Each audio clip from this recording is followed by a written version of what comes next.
chers frères et sœurs, au dimanche de Pâques.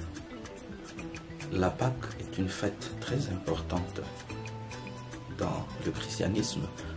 Cette fête chrétienne plonge ses racines dans la Pâque juive, appelée en hébreu Pessah, passant par le grec et le latin. C'est la fête qui commémore la sortie des Hébreux de l'Égypte vers la terre promise.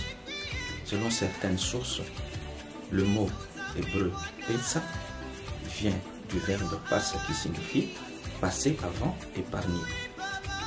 Car les Israélites avaient reçu l'ordre du Seigneur d'immoler un agneau sans défaut et de mettre son sang sur les portes afin que lorsque l'ange passerait, qu'il épargne la vie des Israélites, qu'il passe devant leur maison sans s'y arrêter.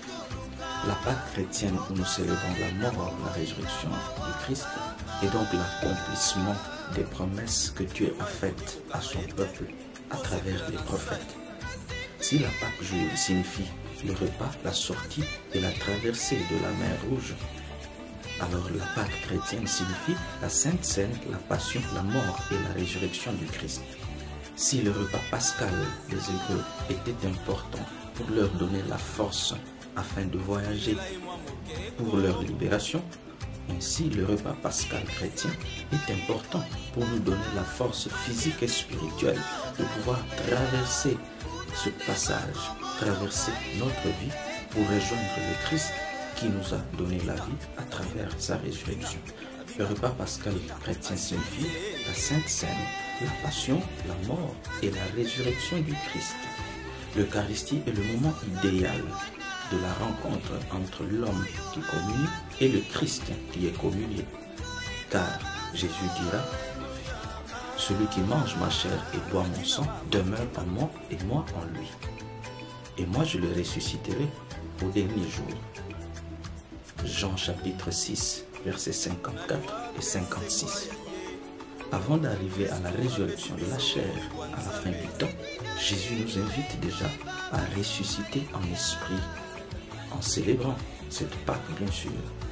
Et les textes que nous venons de lire nous invitent à trois choses. La première chose, c'est de croire. Dans la finale de la première lecture tirée du livre des Actes des Apôtres, Pierre déclare que tout homme qui croit en lui le Christ, reçoit par lui le pardon de ses péchés. La première invitation qui nous est donc lancée en ce jour, c'est de croire en Jésus qui est ressuscité. Pas seulement de croire en Jésus, mais aussi croire en sa résurrection. Or, croire en la résurrection du Christ a une conséquence logique, c'est aussi croire en notre propre résurrection. Et cela suppose que nous devons travailler aussi pour cette résurrection. La deuxième chose, c'est rechercher les biens d'en haut. Paul, dans sa lettre aux Colossiens, nous invite à rechercher les réalités d'en haut. Cependant, nous chrétiens, nous le savons très bien, nous sommes attachés aux biens éphémères, aux biens de ce monde, au lieu de nous attacher aux biens d'en haut. Saint Paul nous invite donc à rechercher plutôt les biens d'en haut, car c'est là que se trouve le Christ, notre Maître, celui qui s'est donné pour nous, qui nous a rachetés.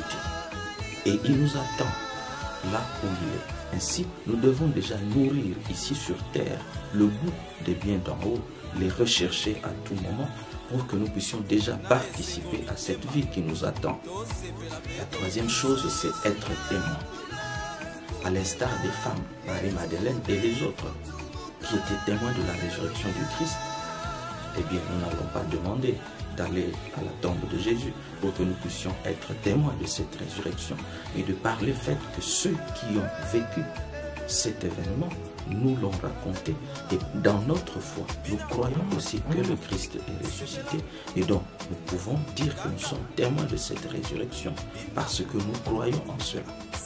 Soyons témoins en allant dire aux autres ce que nous avons vécu, c'est-à-dire nous avons vécu la résurrection du Christ en notre corps et en notre esprit.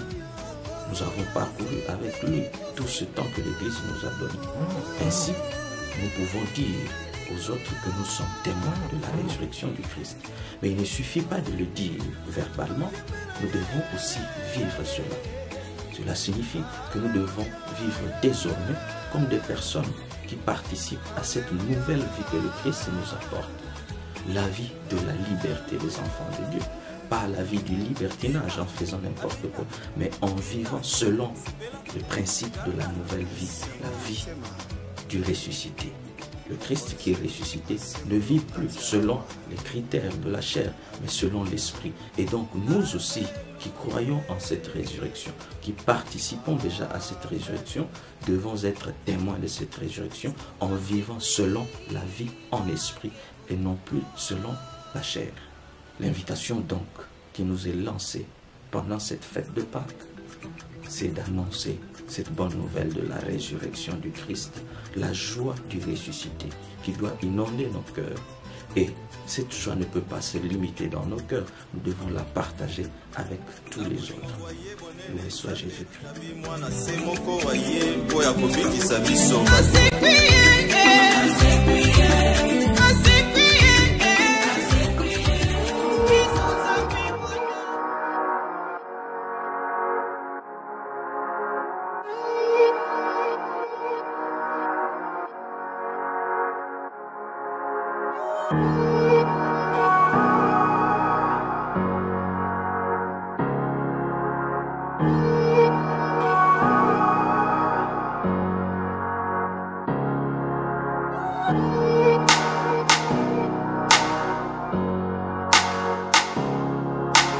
Oh